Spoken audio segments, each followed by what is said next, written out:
You can now define multiple-step shanks by extracting shank data from 3D parts in the same way that holders are currently defined, making complex multiple-step shank definition much easier.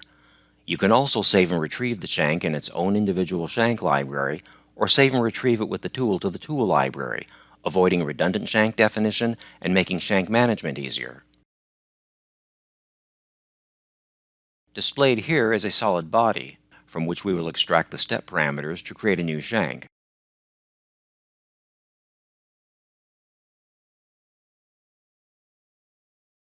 Profile start position is the distance from the shank positioning point to the tool tip. This value is used to position the shank on top of the tool and generally equals the tool length. The Extract Step Parameters option is new. The multi-step shank is created using the same step parameters as the selected body. The steps appear in the list. Next, we'll export the multi-step shank to the multi-shank library. Now we'll retrieve the exported multi-step shank from the multi-shank library.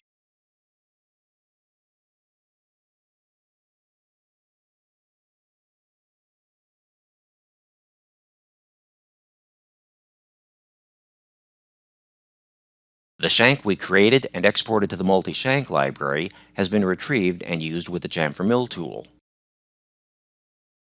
Next, we'll export the tool with the multi-step shank to the tool library.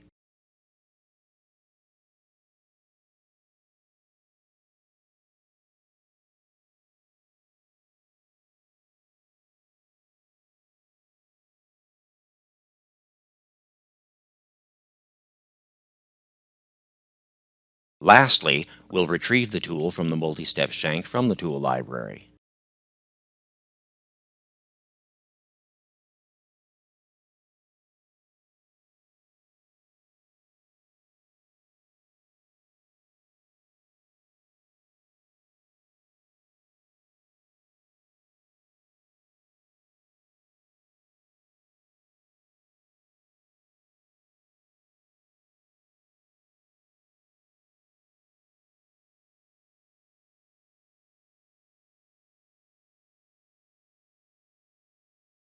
The following caveat applies.